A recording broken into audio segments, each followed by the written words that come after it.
I saw Birdie.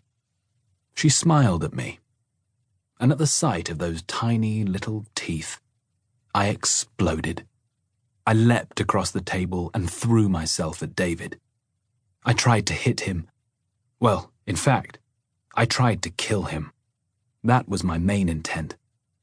But I was small and he was big, and Birdie, of course, came between us, and I was somehow pulled away and put back to my side of the table.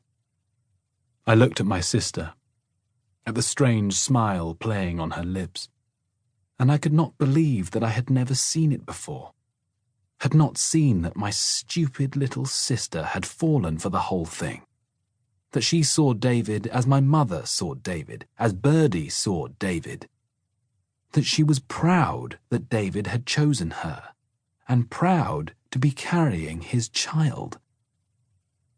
And then it hit me. David didn't just want our money. David wanted the house. That was all he'd ever wanted from the moment he'd first set foot in it.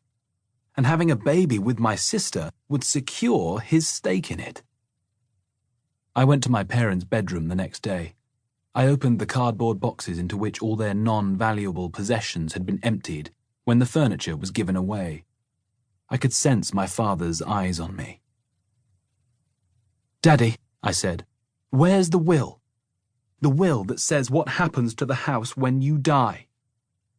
I could see the suggestion of words forming in the base of his throat. He opened his mouth a millimeter or two. I moved closer to him. "Dad, do you know? Do you know where all the paperwork is?" His gaze went from my face to the bedroom door. "It's out there?" I asked. "The paperwork?" He blinked.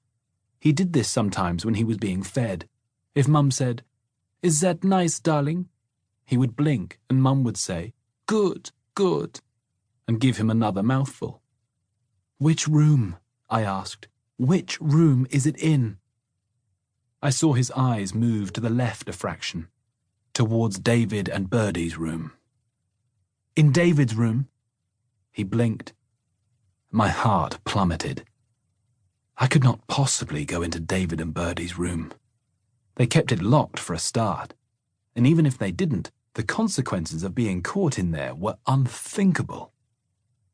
I referred once again to Justin's enormously useful book of spells. A spell for temporary stupefaction. That sounded like exactly what I needed. It promised a few moments of general befuddlement and sleepiness, and small and unnoticeable fugue.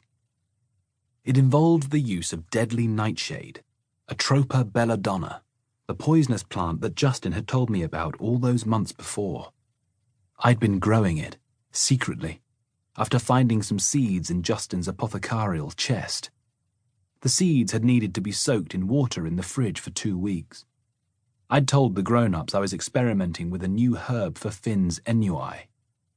Then I'd taken the seeds and planted them in 2 large pots. It had taken 3 weeks for the seedlings to show, and the last time I'd looked, they'd been in full bloom. According to the literature, Tropa belladonna was very difficult to grow, and I'd felt incredibly pleased with myself when the first purple flowers had blossomed. Now I snuck to the garden and plucked a couple of sprigs, tugged them into the waistband of my leggings, and ascended quickly. In my room I made up the tincture with chamomile leaves and sugar water. It was also supposed to contain 2 hairs from the back of a red cat and a puff of breath from an old woman's mouth. But I was an apothecary, not a wizard. My herbal teas were much loved. I told David and Birdie that I'd been experimenting with a new blend, chamomile and raspberry leaves. They looked at me fondly and said, "That sounds delicious." I apologized to Birdie as she drank hers that it was maybe a little sweet. I told her it was just a touch of honey to balance out the rather bitter edge of the raspberry leaves. The spell had specified that the recipient of the spell needed to drink at least half a cup. So I sat and watched with an affectionate look on my face, as if I was desperately seeking their approval, so that they would keep drinking, even if they did not like the taste. But they did like the taste, and both of them drank their full cup. "Well," said Birdie a while later, as we put